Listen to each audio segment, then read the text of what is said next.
Hey, Nick, do you love high school? Yeah. Still? He's not allowed within 500 feet of one, but...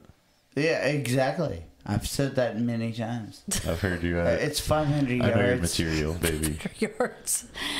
Yeah. Hey, guys. Yo. It's your favorite final girl and boy, Emily Nick, with your favorite final baby, parentheses, sitter, Mike, coming at you with a new episode of Gag Me with a Knife, a weekly podcast where we dissect, disembowel, and shred the best and worst slasher movies. We're going to end Action Slasher Month with 1982's Class of 1984. Yeah. Ain't got no sense. One of the best movies we've ever covered. Yeah, I liked it a lot. Okay. This energetic, visionary film opened to astounding critical praise and box office success. It has been called a truly shocking work, skillful and hypnotic, frightening and thought-provoking, and a killer of a movie. It is 1984. Perry King as Andy Norris, the new music teacher at an inner-city high school. I don't know something really against inner city, but okay. Roddy McDowell. I mean, they're mostly white. Roddy McDowell. Roddy McDowell is Terry Corrigan, the biology teacher who carries a gun for self-protection. Coming from a small town, Andy can't understand why the students have to pass through a metal detector to get into school. But then, Andy does have a lot to learn. Andy finds out the hard way. His first run-in with the school gang, led by Timothy Van Patten, ends mildly enough, but each confrontation gets hotter and hotter until Andy Norris and his pregnant wife are the target of the gang's most brutal assault yet. A frightening clash that pits the humanity of our present with a darkly violent future. 1982. Your thoughts? I love this film. It's amazing. No, it's great. I liked it a lot. The acting is like from like Van Patten, like the gang.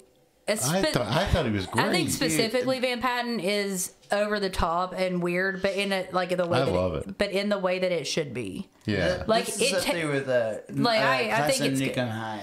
I mean, it's better than that. I feel like, but like I feel it's more serious. Yeah, it is more serious. We have it's a revenge. We have one of Michael picture. Fox's first movie, Michael J. Fox. He's credited as Michael Fox in this movie, but. I don't know. It took me a minute to get Is this his first movie? I don't know if it's his first. It's an early one. That was before Family Ties. 82. It took me a minute to get the feel of what I was about to watch. Is Michael J. Fox Canadian? Can I finish what I was saying? No, but he's not. He's not. No, you can't finish it. No, he's not Canadian. No, he's not Canadian. But it took me a minute to get into like the groove of what this movie was going to be like, or the feel that it was going to have. But once I got there, I really enjoyed it. I thought it was fucking awesome. But it took me about 10 minutes to like get into like what this movie was going to be, like how it was going to feel, like how the acting was going to be. And but in like a fun way. There is gang rape and an N-bomb. It was like, it's like, this is like proto-substitute. It's proto Dangerous Minds. No, yeah. But I will say I prefer Dangerous Minds over this movie. What? I love Dangerous. I've never seen Dangerous I fucking love that movie. That's like a movie I saw when it came out. That's the one with Amish Paradise in it, right? It doesn't have Amish Paradise. It's Gangsta's Paradise in it. As I look at the valley where but where no, I mean, I think this is. I don't know. I don't know if it's a better movie. I think they're both like would probably be considered guilty pleasures by like critical, like critics. The box said this was a critical success. Yeah. The box never lies. Well, critical success, they mean the box office. Never lies. But yes, it does, because that one box for lunch meat said #1 B movie of all time. There was another movie that was like, that's not what happened.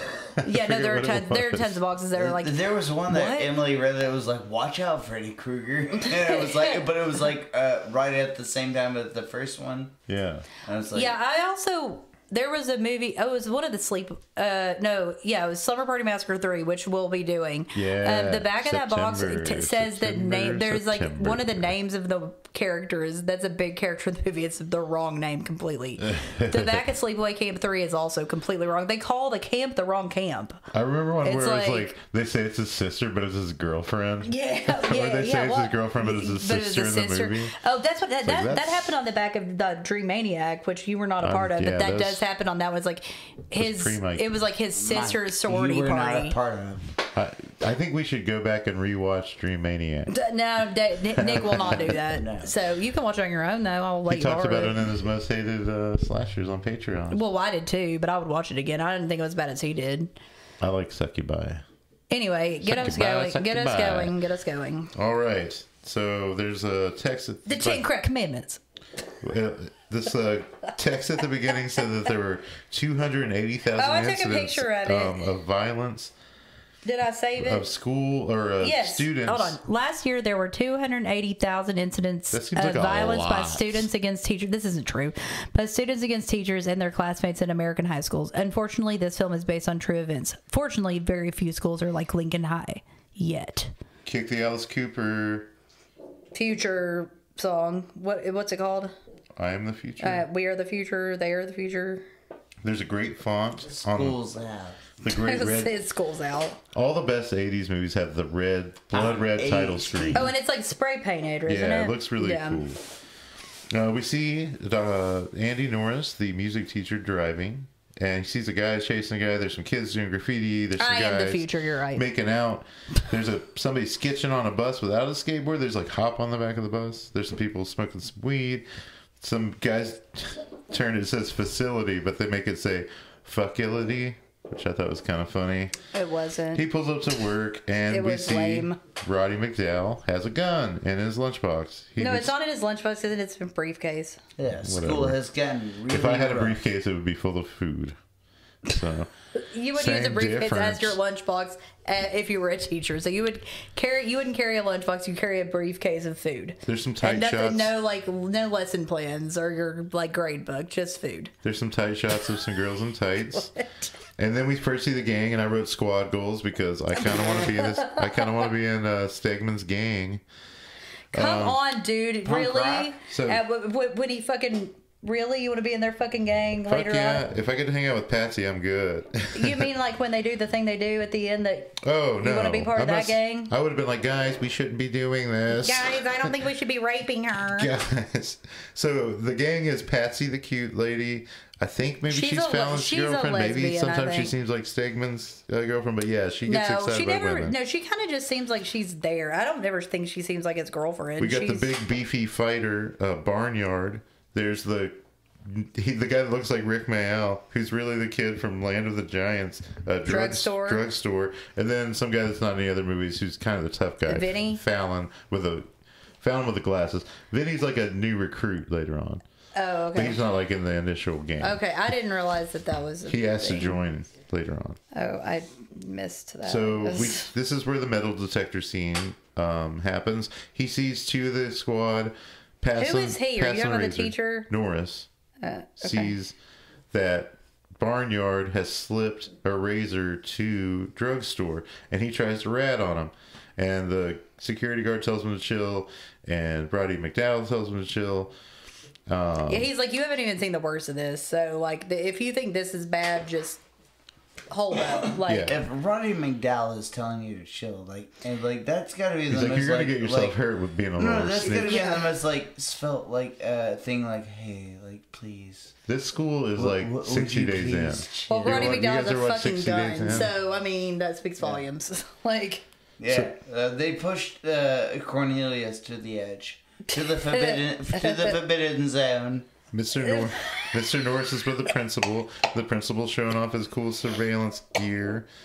That principal's awful too. Everyone in this movie is like all the policemen, they're just like, we can't do anything. We can't do anything. We can't do anything. They're minors. They could do more than what they do. Is all I'm saying. Norris shows up to the band room, and there's the good girl Deneen, who tells on the gang that's there with Stegman. Stegman is supposed to be in there because he's an amazing fucking piano player. He's an amazing pianist. That song that he plays on the piano was breathtaking. It was so good. Yeah. I was like, "What is this?" I think it was. That was really Tim Van Patten playing. I think it was the song that what is the teacher's name? Norris? Yeah. Okay. Remember he says that they're about to start playing that. I don't know I can't remember what it sounds like. That's a fancy ass version. But I had a thought that maybe that's what he was doing. 1812 overture is like well, if it's an overture, they have different parts. You're right. So it could be. I don't fucking know. But he starts playing something later on that's like kick ass. It's fucking amazing. So, yeah, Deneen, the good girl, and Michael J. Fox's homegirl. She's like, those people are supposed to be in here. And she's a little rat. then Stegman, like, No, they say that no one's supposed to be in there except for Stegman. Stegman is supposed to be in there. Stegman's supposed to be there, but the other four are not. So this is when they have their first argument, kind of, Stegman and Norris. They're going to keep arguing all movie. Mm-hmm. Arguing is an understatement, but sure. So Deneen's been leading the band, and we find out that while they're robbing Lester, the gang, there's some Peter playing in the background. Wait, Lester, you've moved on to something. They're robbing some kid, and they see Leroy, the black fellow that's selling weed to some girls. They see that. He's stepping on their territory. And they, like, bully him into a bathroom down the stairs, and they're beating him, and Stegman drops the N-bomb. Yeah. And he says, tell Juju, who I guess is the leader of the black gang, to meet us after school. And then in the teacher's lounge, we see Roddy McDowell trying to explain to Mr. Norris, like, you don't fuck around with this shit. Yeah, like, Norris is not. He's asking about what happened to the guy he's replacing. Roddy McDowell gets the raw end of all of this, man. Like, he was trying to explain to him why the other guy left, but Norris is gonna have to find this out on his own. He's not gonna. He does not listen, really. Well, school's out, and when Mr. Norris not gets for to summer, his car, for the day. For the day. But there's graffiti on his car that says "Teachers sucks," and "teacher" is spelled with T-E. Yeah. Which I was like, I know Stegman's smarter than that, so you could have at least spelled it right, but whatever. So Teach goes home, and he's hanging out with his wife, Diane. That's when he found out she's pregnant. She's pregnant. And then we cut to the Rumble, where there's a gang fight with knives and poles and wrenches and shit. Yeah, at first I thought that razors. when I had to rewatch that scene because the first time I watched Juju it, and crew. I thought that no, that's not why. The first time I watched it, I thought they had stabbed some, but I thought there was a death in that scene because with the first hit that they do, like the first person that gets hit, it looks like he's being stabbed with like a big like machete or something. 'Twas but a flesh wound. But I went back and it was just a fight. So anyway, it was a rumble. Did they come back to school? Because I don't see him again. They hear sirens, and then Patsy has stolen the address book that has Norris's address in it. Also, so where did she steal this from? Because also he's a brand new teacher, so he wouldn't have been in the address book yet. But okay. Well, Patsy stole it, and she's hot, so whatever. I don't know that means anything. But the Norris and wife are getting back from dinner when a car pulls up behind them, and he goes to check it out, and it's the kids masked. They're real excited about their Chinese food that they can eat. And he's like, we can have it for breakfast for the next day. Yeah, they were like real excited about having this Chinese leftover food. But that's ruined because that's some of the best food you could ever have. But it's fucking Chinese. His moment is ruined by being sprayed in the face with red paint. He gets stage blood squirted all over his face. Yeah, that's what it is, stage blood. So then the gang goes to a rad show. Every time you say the gang goes to, yes, Teenage Head, the best band ever from Canada. You're thinking Always Sunny. He's thinking. No, I know, but every time you say the gang something, I think you're gonna say Teenage Head is a song by the Flaming Groovies, which is a great fucking band. And Teenage Head is the Toronto analog of the something Venom. I think they sound. I think they sound like a Ramones ripoff, and I didn't really like it. It was all at the same time. No, I thought it sounded like I Want to Be Sedated, and I wasn't impressed. Dude, Ain't Got No Sense is one of the best fucking songs ever. I would not say that at all. Disgusting, like that shit's awesome, man. It's okay. I mean, no, it's really good, man. It sounds like get into everything else. Get down, get with it. So the boys are I didn't know opinions were facts. So everybody's just letting loose, and girl flashes the band. Of course, I had to make note of that. Then the gang goes backstage. Did you like her tits? More than Sally's. Wasn't that Sally? I think it might have been Sally. Okay, so we're backstage. Like talking about a cool band to rating tits. Well, that's what happens in the movie. We're talking about the movie. I know that. We're backstage, and Stegman has set up like an office, and he's like seeing clientele, like he's a Godfather really or like some Roman. I didn't understand the setup. Did he people are trying to petition him for favors. So he's like a Don, but he's like a teenager. He runs the school. I know, but why does he run this? how does he also run this joint? Because the punk club's his spot. Okay, so but Vinny, he's a teenager. It was very confusing. Vinny's the first one to come in. It was very Godfather for no reason. I thought it was cool. I mean, I did too, but I was very confused at first. Well, first comes Vinny, who's important later, and he's like, "I want to work for you," and they're like, "Well, you're kind of young. We'll see, whatever." And then it comes in Sally, who she likes toot. And she wants to prostitute herself for cocaine. So, and she is a prostitute. She's already done. She is already official a prostitute. Beer of the class of 1984, Schlitz. Oh yeah. But I think she is already. By the horns. It's not like it's not like she wanted to start doing it for them. She had already been doing it. She'd been hooking. Yeah. But they make her take off her clothes, and she takes all of her clothes off, like panties and everything. They have Fallon go and test the goods. Is it a Fallon? She balks and starts to leave. She's only to be followed by Fallon and Patsy. So then, has Patsy? This is where we get the first lesbian tone from Patsy, where she's like, "I want to watch, and I want to try her out, or I want to watch, or whatever." And then we see drugstore shooting up. They don't ever let her be a lesbian, though. Drugstore they always make just her watch. shooting up in the office. Goodness. Next day is the flag raising. We see that part's. We see Dr. Norris, Music Man Norris, trying to get a symphony together, and he has to talk the kids into raising their hands. And they're going to play the 1812 Overture. Stegman's in there. All of a sudden, the crew shows up. And he starts doing the Ivory Joe from Kokomo and just slamming on everything. And Norris starts to get heavy with him, and then he starts really playing. We mentioned earlier. He wails on that fucking piano. Killing it. And he's Norris, so good. You can see the light in Norris's eyes light up, and he's just like looking at this kid like, oh he's like, shit, well, no, this kid is the real deal. That's one moment. That's the moment in the movie where I thought it could go in a direction where Norris is the bad guy? No, Norris turns Stegman around because like he's really just upset about his dad dying and like all this shit, and you know that he has issues. And I thought that he's like he has this untapped talent and he's gonna turn into like a. They're gonna turn his life around. It's a beautiful piano piece, but they just start arguing after. He's like, however, that does not happen. Did I get the gig? Did I get the fucking gig? Yeah. And he's like, no. Yeah. Come back next year. And but he's in that class, so it's just like you can't. Why are you kicking him out of the class? Like he's in the class. But he says, "I will say you were here. You'll get." Like he was gonna like pass him. Just he said he was away. gonna give him He said he was gonna give him an incomplete.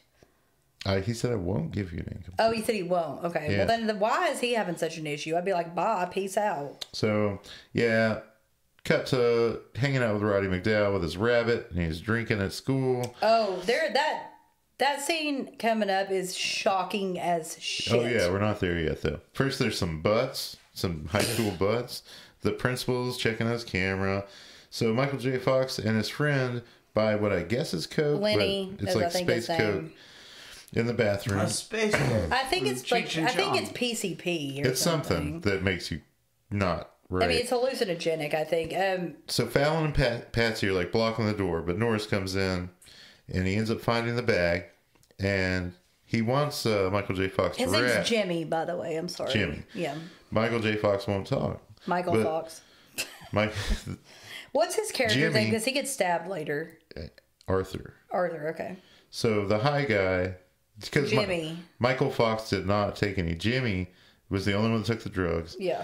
And but he Michael Fox does not. He tells Norris. Rap. He tells Norris that he did know. He told Norris that he didn't take it though. Yeah. Which is why Jimmy's able to get out of there and do what's about to happen. He climbs the fucking which you watch him doing, and I was like, God, I remember you used to have to climb a rope. And while he's climbing that'd be so fucking hard. Norris is in the principal's office with the gang, trying to get them in trouble for selling the drugs. But he walked in after it happened, and Michael Fox will not say that it did. Well, Stegman flips the script and is like, anybody could have dropped that bag. There's no proof. Yeah. And they get out of there. The principal's like, nothing I can do. So everybody gets out of school, and the fucking Jimmy guy is on the top of the fucking flagpole, holding the flag, saying the pledge. Parts, not saying the whole thing though, saying just like parts very of it. Stoned. Yeah. And the flag rips, and he falls to his death. And then again, Norris wants Michael Fox to rat. Arthur Fox won't do it. Arthur Fox. But Arthur Fox. Deneen and him go walking home. He always walks Deneen home, and the gang tries to pick up. Are they like dating? Michael Fox and I think they're just friends, platonic friends. One of them's probably in love with the other. Yeah, I'd say that. Okay.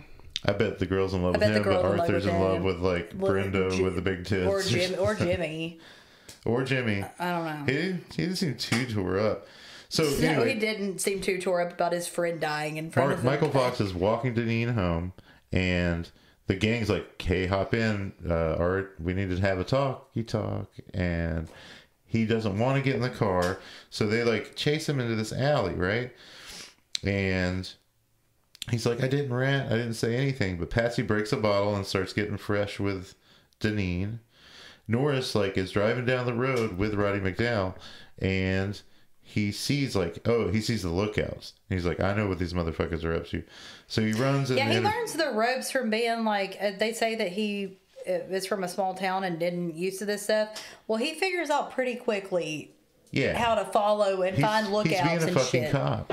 Yeah, he turns into one very quickly. How to track teens. Yeah, he finds out within 2 days. He figures out how to like find the lookouts and shit. Which it took SVU like 4 seasons to do, and Ice-T being on the show. Just saying. Drugstore ends up cutting Roddy McDowell's hand with his straight razor, and Fallon punches Norris out of nowhere, and all the kids run, including Deneen and Michael Fox, who get away. So Norris gets home to his wife. And while he's in bed, it looked like maybe they just fucked, but it didn't show anything. I didn't think the wife was that hot. Yeah. She was... What? I'm sorry. I mean, she was fine. I was just saying. Love is a mysterious thing. I shouldn't be talking about her looks. There were a couple times where I was like, this bitch is the corniest thing in this movie. Was this actress? Yes. I don't think so. Mary Lynn something. Really? But, I mean, you thought she was the corniest thing in the movie? She'd be like, I'm going to but you question their love? She was corny because they were in danger, so she was going to go stay with her fucking mom. But she gets mad at him because he's like, what am I going to tell my daughter? She wasn't mad at him. She was, but then he like talked her out of it. He's like, I love you, right? And she's just like, oh, okay. It's all okay. Well, it doesn't matter because she doesn't. Murdered by these children, and I'll go have our kid. I mean, she should have been like more hardcore about it, been like, yo, dude, you don't know what you're fucking doing. We need to get the fuck out of here and go somewhere else. This ain't working. She tries. Well, she should have been, now I'm saying she should have been harder about it. Like, so they're in bed, and all of a sudden Norris hears something, and he looks out the window and he sees the fucking gang smashing up his car and throwing a Molotov cocktail in there. That shit explodes. The cops come, but they don't stay very long. The wife won't. That's usual. He's like, honey, this shit's weird. I want you to go to your mom's. The police are always just like, well, we can't do anything. We can't do anything. We can't do anything. What do you want us to do? Yeah, he tells the cop, like, I saw this kid. He's like, it's just going to make it worse. Yeah. So he's like... Which, I mean, he is technically right. Hey, Diane, wife, I want you to go stay at your mom's because it's not safe here. And she's like, well, you're coming with me, right? The only time the kids act right is when Roddy McDowell has that fucking gun out, so, I mean... Okay. Well, I mean, it was a good thing to do. You work in a school. No, I would never do that. But also, this is not a representation of like even the most at-risk schools I've ever seen. This is absolutely like not a realistic representation of any high school ever that I've ever seen. So Norris goes. So the things I say are not going to go along with like a realistic representation of a fucking high school because this is a fantasy. This is in the future. Disclaimer. The future. A two-year future, yeah. A 40-year future ago. Yeah, I mean, we have school shootings, but like, that's not like this. Not if we had gangs running the schools, we wouldn't have no damn shootings. They get their ass whipped coming up in there. Yeah, because they'd be prepared for someone with an AK-47. Okay, so back to the movie. But back to the movie.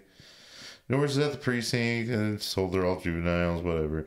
Back at school, he goes in and it's told by the security guard. It's really how it feels, though. It's like no one gives a shit. Yeah. It's like very much like, man, moving on. Next day at school, he shows up and is told there are problems in the biology lab.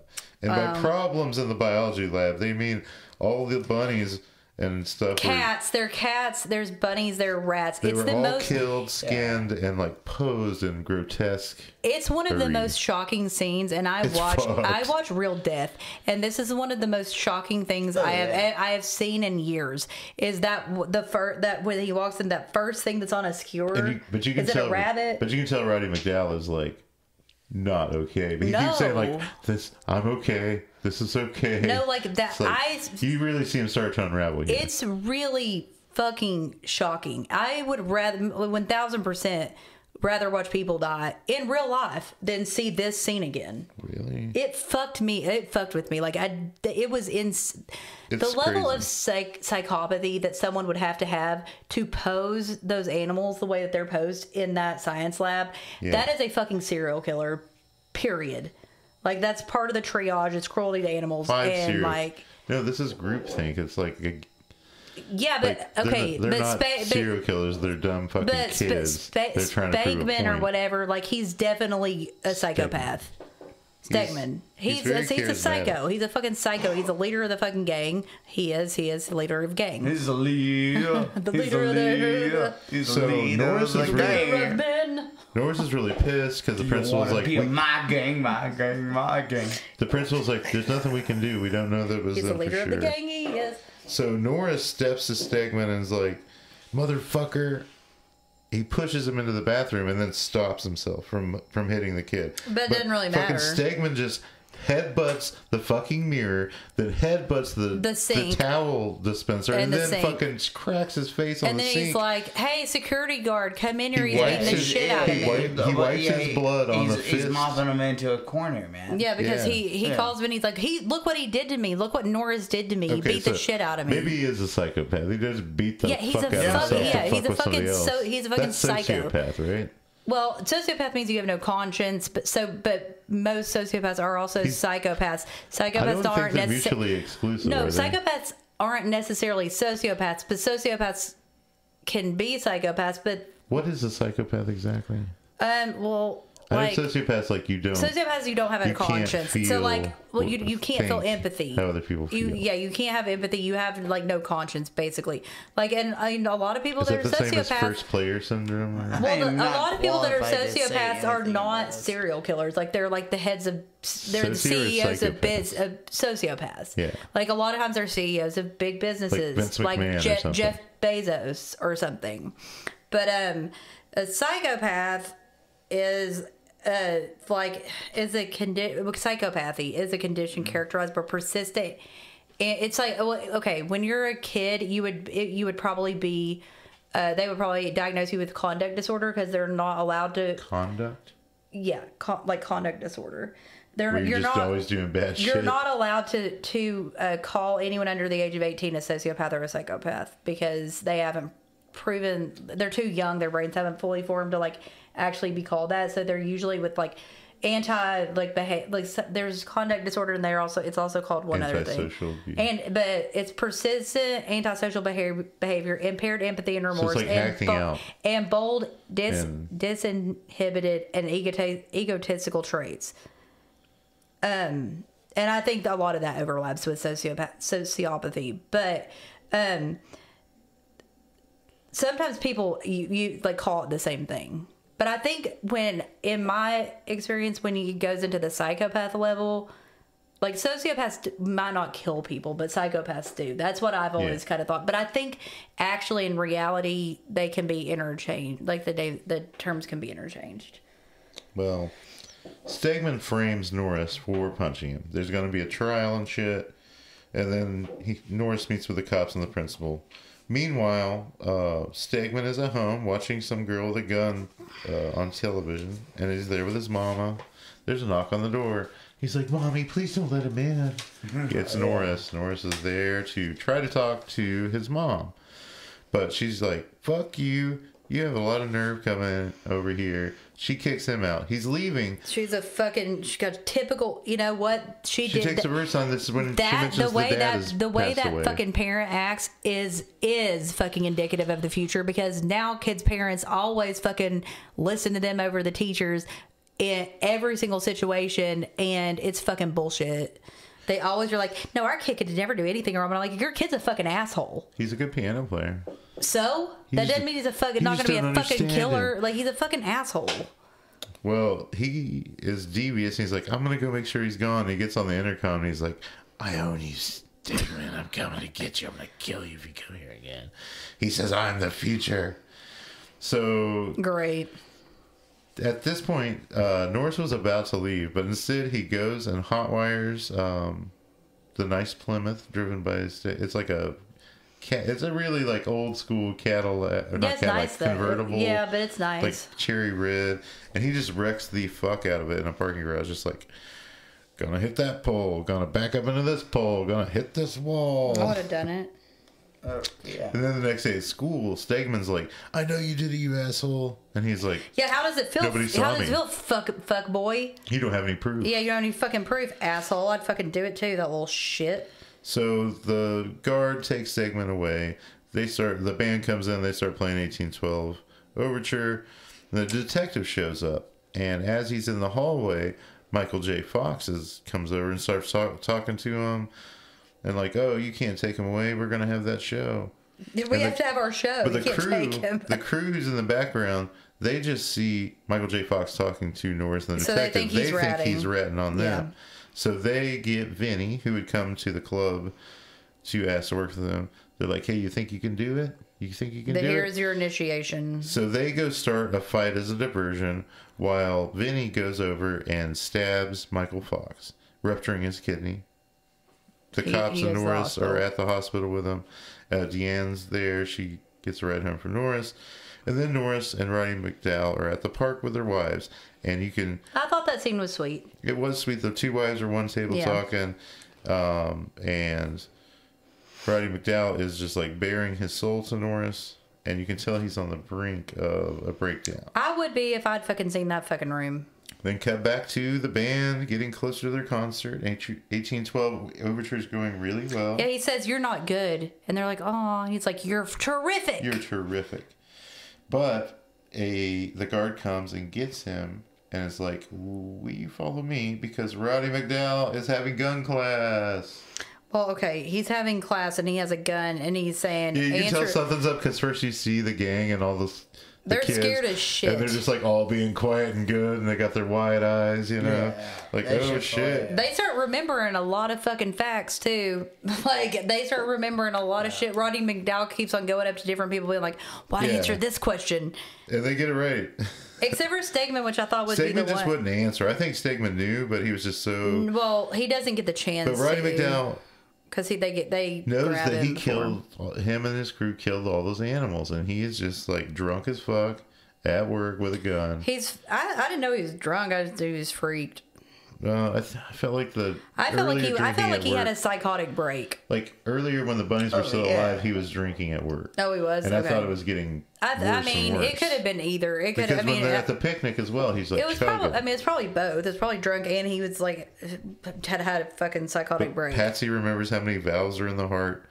That's 4. I mean, what the fuck? So once, like, he's about to shoot Stegman, but he has drugstore questions. Norris kind of sneaks up behind him and points the gun up, and it goes off. Yeah. So I kind of thought he was going to blow this kid away. I think he would have. I think he was going to. Yeah. Norris is like, "Let me take him home," but Roddy McDowell just leaves. Also, I don't know how that happened because the police would have fucking arrested you immediately.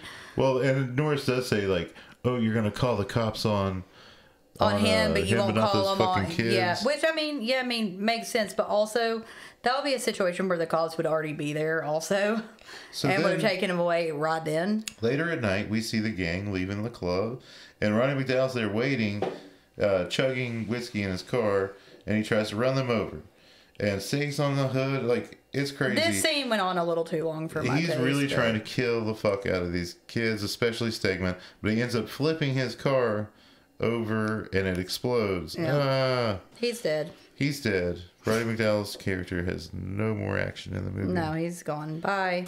Yeah, that is a sad scene. Goodbye, Roddy. Goodbye, Roddy. When it explodes, it's like Cornelius. Oh, we didn't even get to know Caesar. you. So then Norris and his wife are at the water, and she's worried, and she's decided to go to her mom's That's when she says, I think I need to, because she's afraid for the baby, too. She's like, there's shit going on, and somebody just got killed. Like, he just fucking blew up his car and shit, and like, they know where we live. They've been here, and I just don't think it's safe, which, I mean, she's correct, so that's too bad she couldn't have gotten out of town sooner. She forgives him.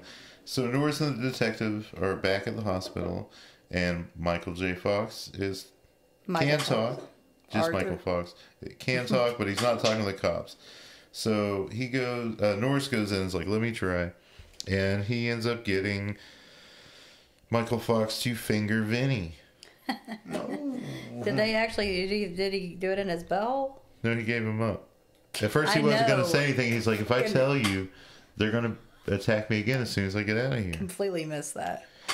So the next thing we see after Michael J. Fox talks is that Norris is entering the police station, but when he sees the gang leaving the police station, and was told by the detective they could only be held for 24 hours except Vinny. They still got Vinny.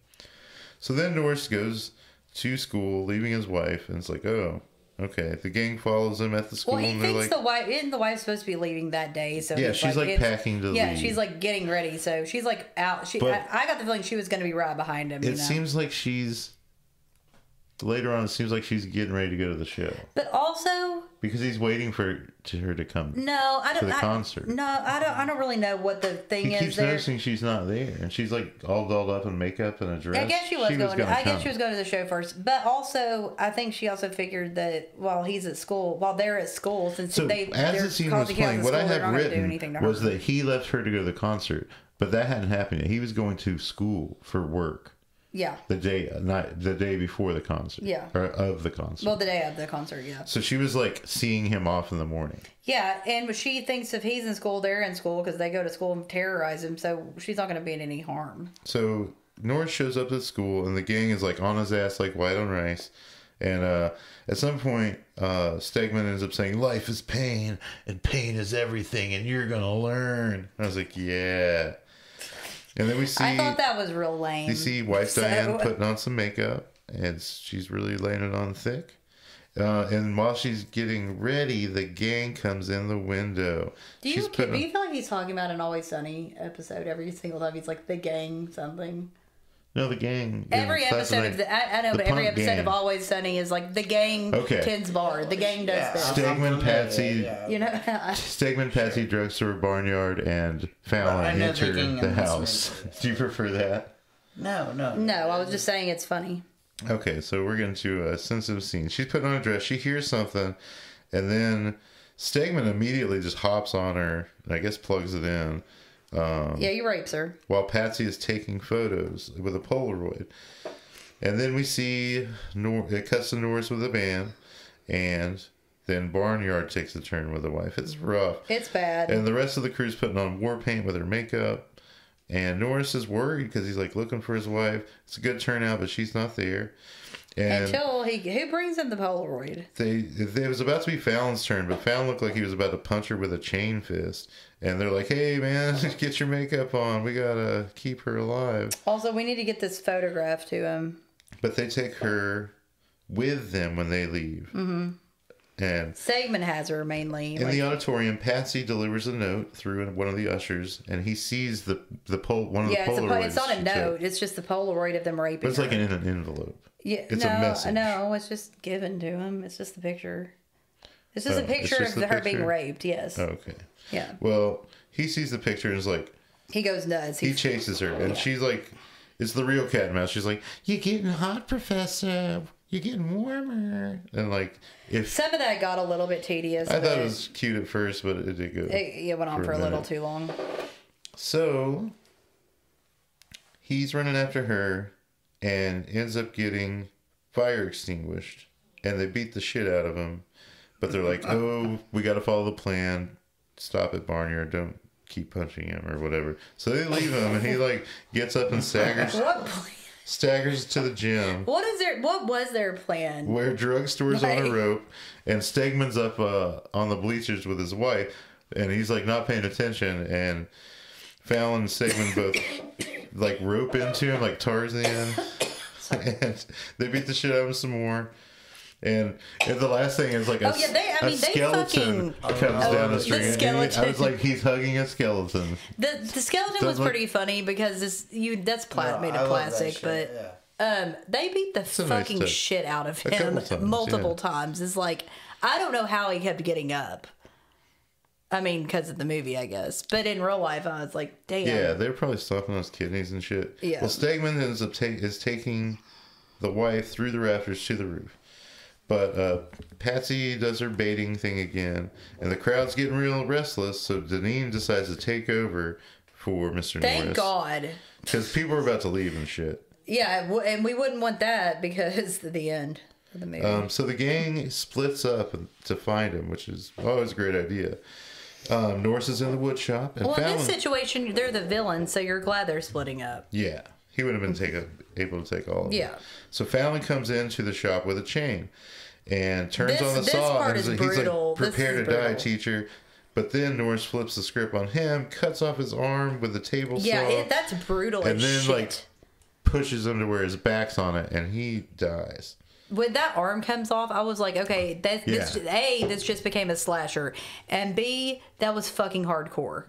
It's awesome. It was really good. Oh, yeah. 1982. That's fucking yeah. Yeah, hell yeah.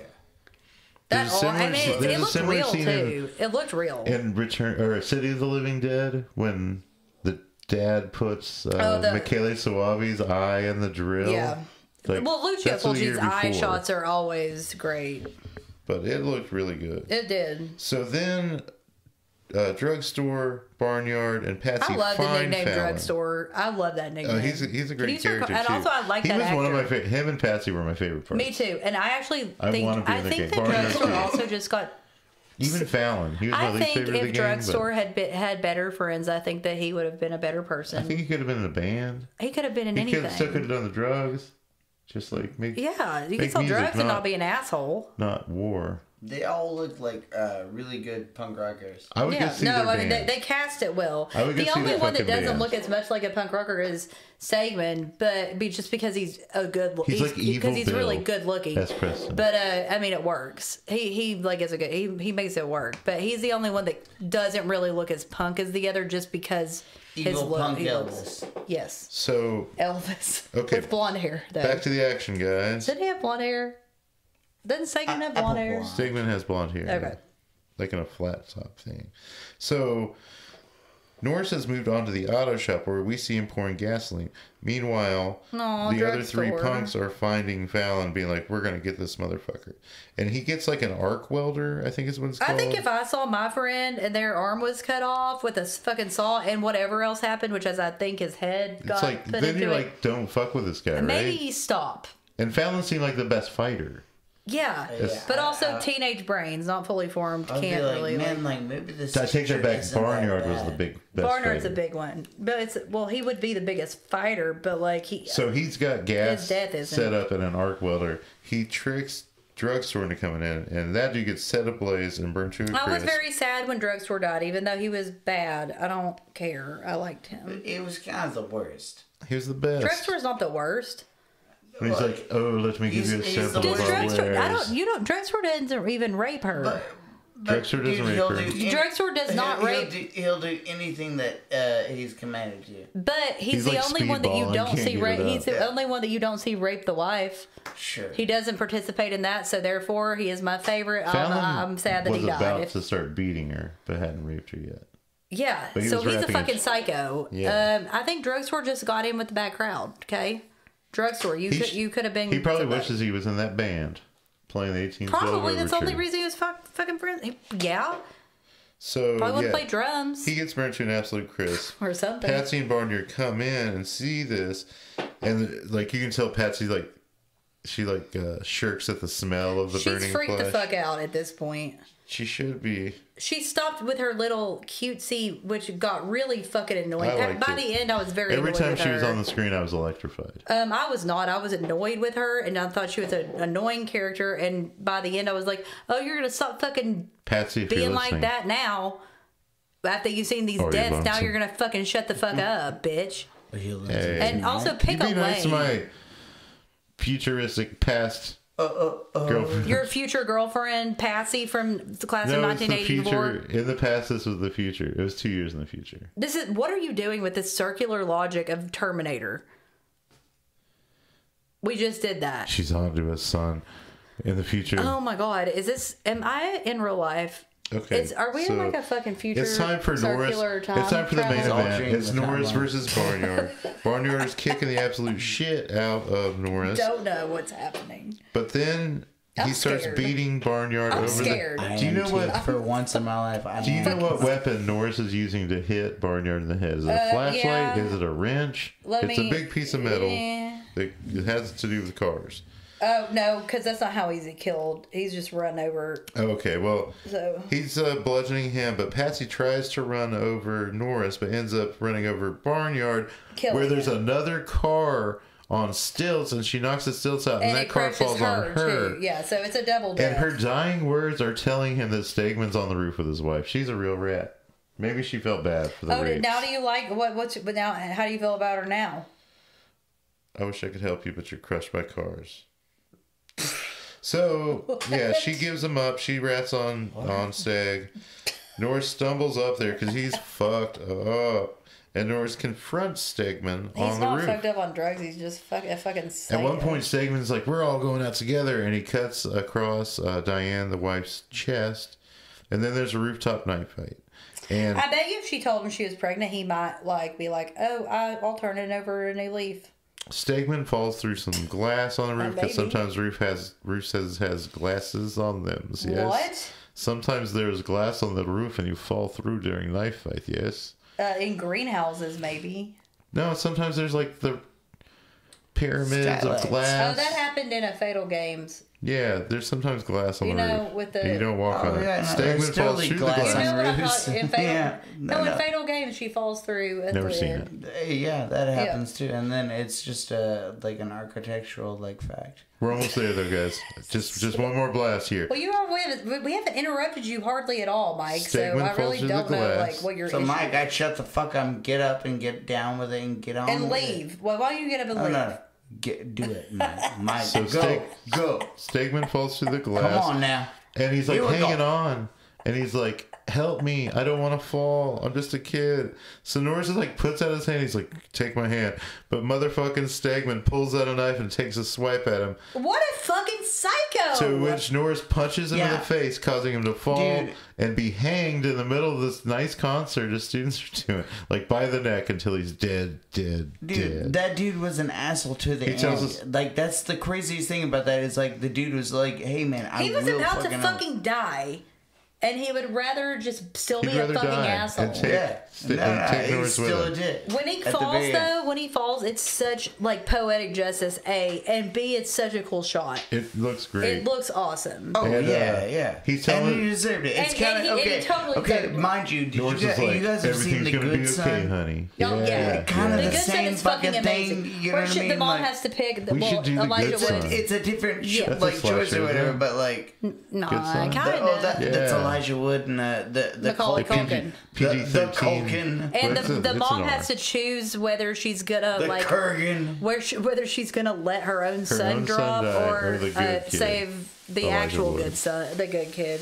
So he's telling his wife everything's gonna be okay. He does kill people when he throws that mannequin out. It's a different thing. It's a different scenario. I'm just saying. When he throws the mannequin out and the people die in the car wreck. Remember when there's a mannequin on the road? Well, what I'm saying, it's a different scenario. Mikey. But it's one of those things of where somebody's Mikey. like, oh no, fuck you. Where it's a bad kid? That's my name. There a bad kid. Did you guys see the text at the end of the movie where it's like, no. And Andy Norris couldn't be prosecuted because no one saw it happen? Yeah, because there were no witnesses. That's the logic. Also, justice there for justice. Oh, yeah. Okay, kill count. I made one note about this movie, and I wrote, "How you gonna stab Michael Fox?" That was the only note I made during the movie. Yeah. Okay, kill count. 1, Jimmy fell off a flagpole after Stegman sold him drugs. It's a proxy kill, basically, at 34 minutes and 30 seconds. I don't usually. That guy took getting high literally. I usually don't count animal deaths, but I did at this one. There are tons of animal deaths at 45 minutes and 30 seconds. At first, I thought they were fetal pigs, but no, they skinned all those animals. No, they were skinned like there were cats, rats, and rabbits. 3 is Terry Corrigan, who's killed when his car blows up after he was chasing Peter Stegman and the gang. An hour, 7 minutes. The gang never killed anybody except animals. 4, Jimmy, proxy. That's not. That kid 4 is that they could have been put himself in danger. They could have been charged with it though. 4 is Fallon, whose arm is sliced off, then his back is sliced open by Andrew Norris with a saw machine at an hour and 27 minutes. 6 is Drugstore. Wait, 1. 5 is Drugstore, who is incinerated by Andrew Norris after he poured gas on the ground at an hour and 30 minutes. 6 is Barnyard, who's run over by Patsy after getting knocked out by Andrew Norris at an hour and 31 minutes. What number was that? 7 is Patsy, who's crushed inside a car after she tried to run over Andrew Norris, also at an hour and 30 minutes. She dies at the same time as Barnyard. And 8 is that 8 or 7? Whatever. I didn't count it. Peter Stegman, who's hung on a rope by Andrew Norris at an hour and 34 minutes. Trivia. The budget was $3 million. Which with inflation, that would be $9.5 million. In the box office, it made $6.9 million. I didn't look up the inflation on that, but I mean, just like basically double. So like probably near like 20,000. It was banned. It's a good movie. It was banned in a lot of countries. Lot of countries for a long time. It was filmed in Canada. It's hyper violent. Yes. It was filmed in Canada. Mark Lester, who directed the film, said the film was inspired by several true stories of school violence he had read about in papers. In particular was a story of a teacher who brought a gun to class to control his students, and the scene ended up in the film, obviously. Timothy Van Patten wrote the concerto that Stegman plays. He wrote that shit? Yes. Dude, I would buy his CD I wrote that trivia playing. down, and I didn't even remember it when we were talking about it. Dude, it's so good. Yeah. In one of his early film roles, Michael J. Fox billed as Michael Fox since he was having a registration problem with the Screen Actors Guild. So that's why it was called that. Director Mark L. Lester calls this his best film. He also directed Commando and Firestarter. Yeah.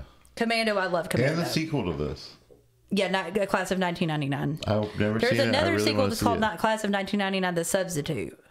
Is it also a cyborg? I don't know. Because in part 2, it's I don't know. I've never Terminator. seen it. But I do love Commando.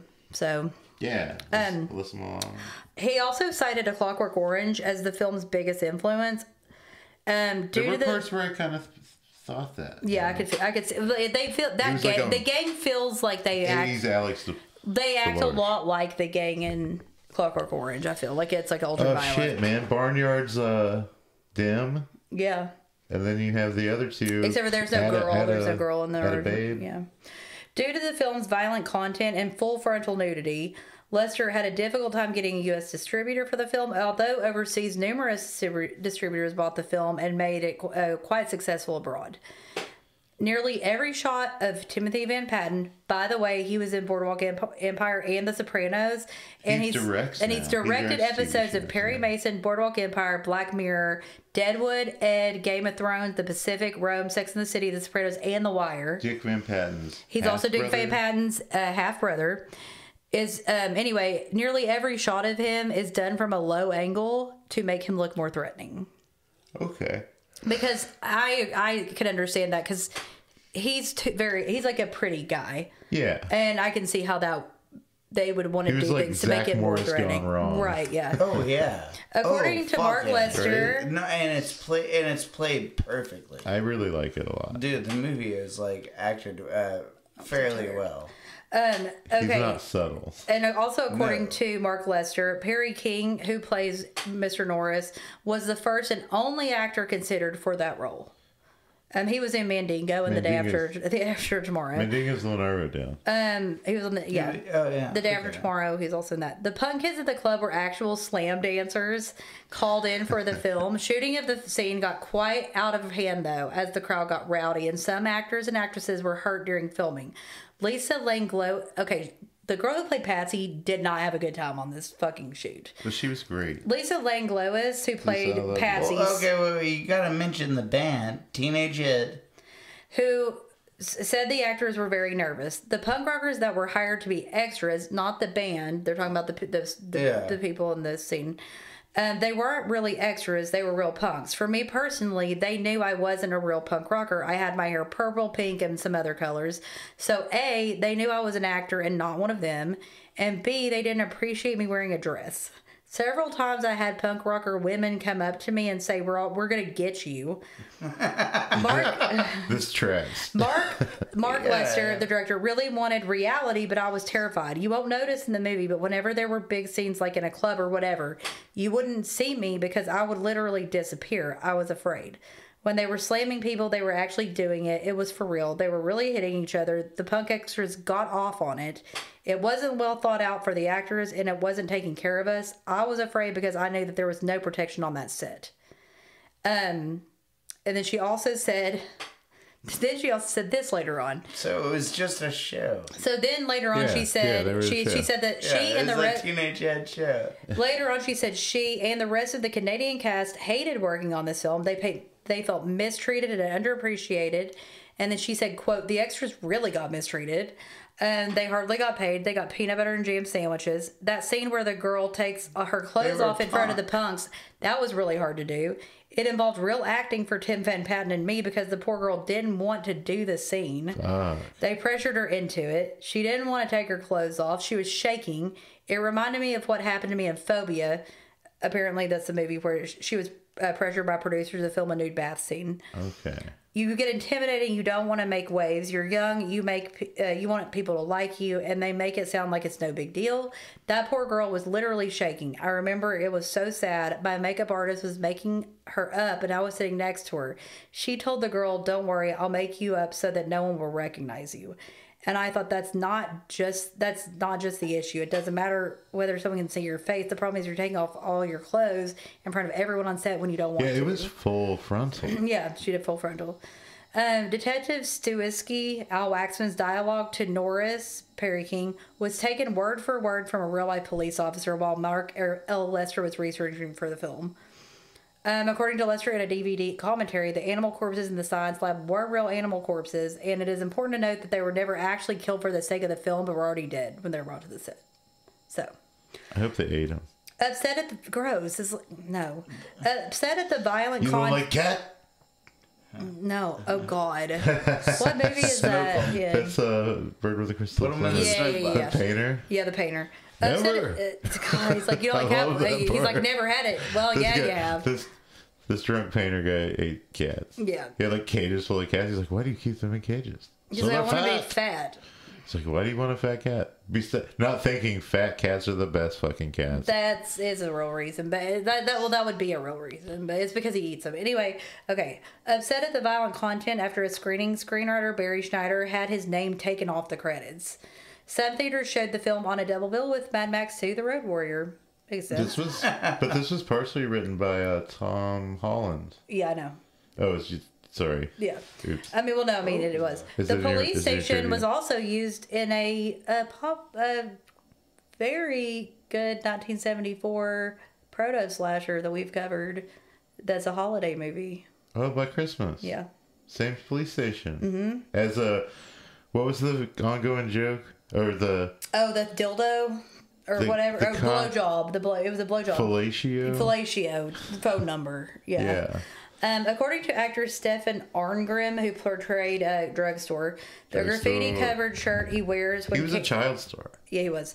The graffiti-covered shirt he wears when Corrigan puts the barrel of the handgun into his face was actually a graffitied work of art by co-star Timothy Van Patten. Oh, no shit.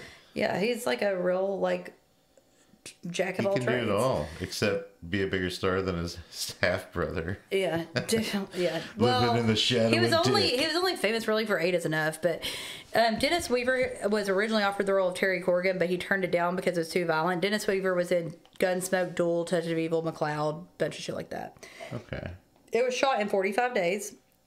Roger Ebert usually hates shit, but he said it was the best film he saw at the Cannes Film Festival in 1982. Yeah, this was Helena Quinton's first and only film. She was so upset about being pressured into stripping totally naked in a room full of people for one scene. She quit a 13-year-old. That she quit acting. Yeah, I didn't actually hear that part. So, in New Zealand, this film has an R20 rating as opposed to an R18 for its cinematic release. It's the only film to ever have this rating. Got to be 21 to buy 20 cigarettes in this. The movie is considered by some to be a recollection of 1955's The Blackboard Jungle.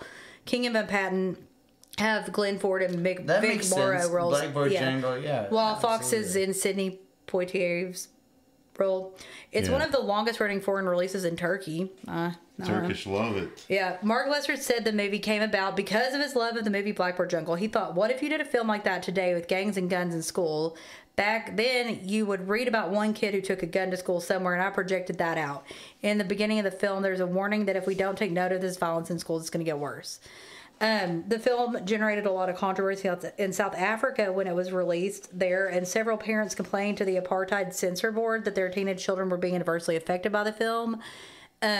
Mark Lesser felt that the scene where Corrigan holds the class at gunpoint was so pivotal to the film that he set aside 2 days to film that scene alone.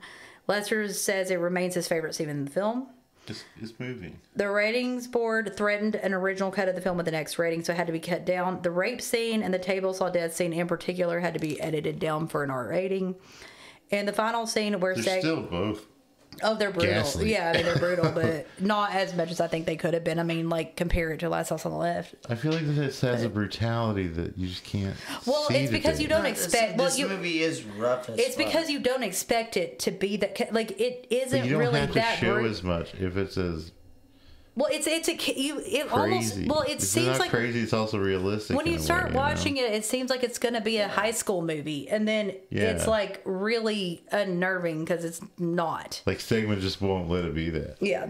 In the final scene where Stegman is hanging on a rope above the orchestra, he says he will change his ways, and Andy offers his hand. In one version, Stegman looks to cut himself loose from Norris and falls. However, during a screening, a distributor wanted to see Stegman get his. So after the screening, Mark Lesser and Perry King did a quick reshot of Norris reacting to Stegman's bold move, with King looking back in disgust and punching at the camera. Wait, so originally they were both going to die? No. I think that'd be the better ending. That's where he's pulled up. He just cuts himself loose and falls. He cuts himself and falls. Like suicide? And doesn't die. Oh, doesn't die. He says he'll change his ways, and so instead of being hung on the rope, he cuts the rope and just falls, and it doesn't kill him. Seemed like a pretty big fall. But it is, well, whatever. I think it would have been a good ending if he had stabbed Norris and they went down together. He got hung and Norris... I don't think Norris deserved it after all that, but... No, but except when you go down the path of the sword, you often meet your end by the sword. That's very enlightening. Once you choose violence, getting Shakespearean. Once you choose violence, Shakespearean. Philosophical.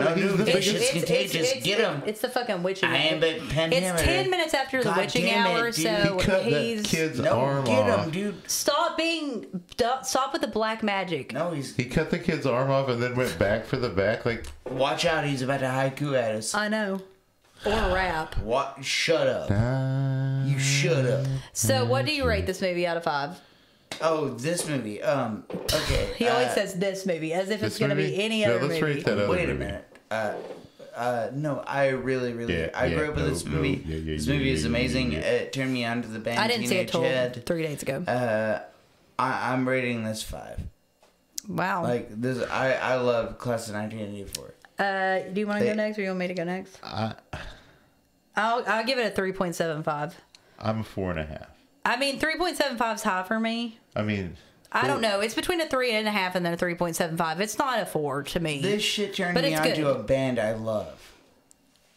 Okay, but I mean, like, that's a cool thing. Sure, but like, there's a lot more of the movie than that. Just one scene with the band. I'm going real high on this, but it has like this movie flew by for me. Me too. I'm like wrote 2.5 pages of notes. Just like I was so engrossed in it, and like I really liked the performances. It was a weird one. I like the supporting. It was a weird one for me because like after it was over, Ben and I, because Ben like came out and watched most of it, and we're talking about it, and I was like, One thing I want to say, it was like an hour after we watched it, we weren't talking about it or anything, and we were both just like, that movie was cool.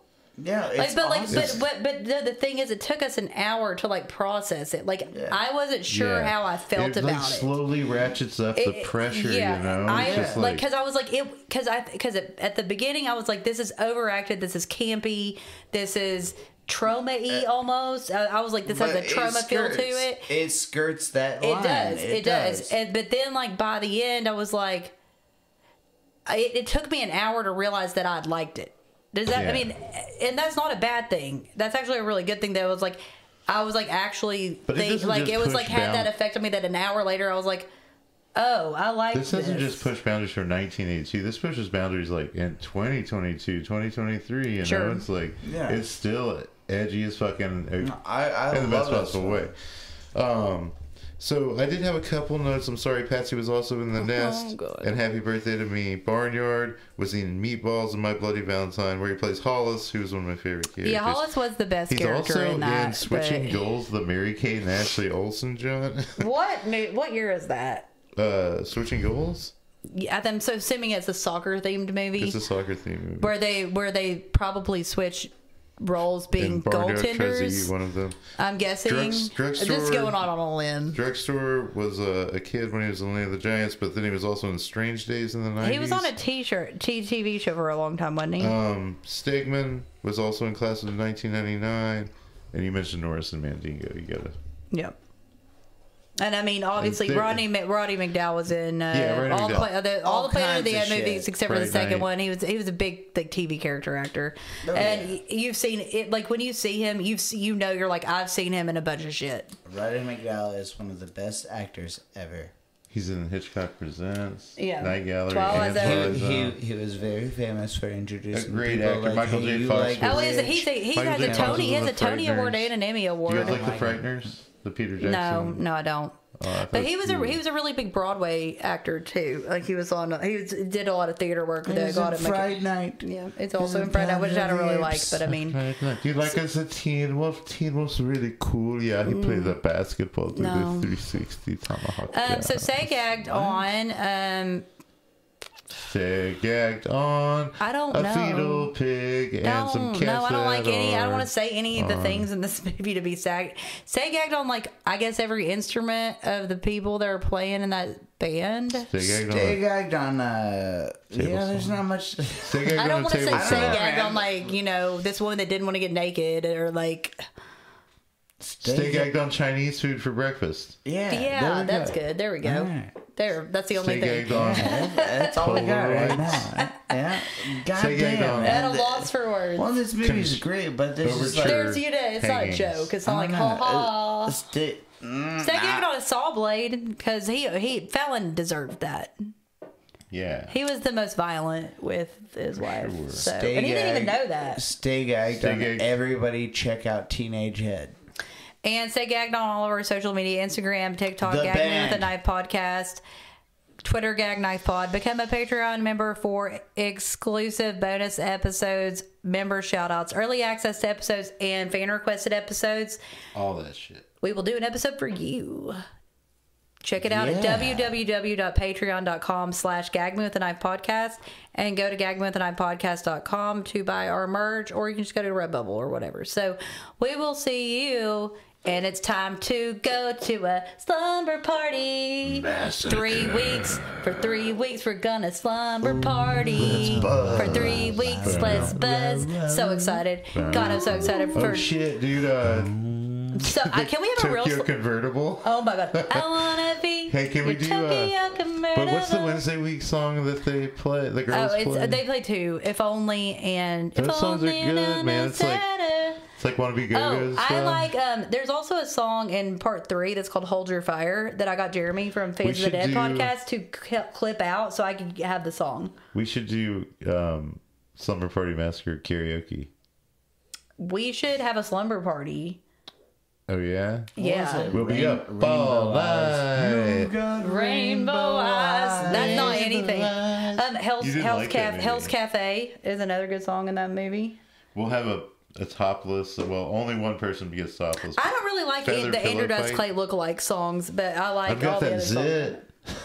I've got this. Okay, anyway, we'll be talking about this. Just joking, I think bro. we should have a. That's not what he says. He's like, I think your sweetheart's been taking too many diet pills, bro. Dude, he's great in Pumpkinhead too. I know TJ is great. I love him, but we should have a slumber party. Pumpkinhead's a scarecrow. I said he's in whatever. Okay. Bye, I guess. Class of 1984. Go check it out. It's fucking. I am the future. Bonkers. All right, hello, you guys.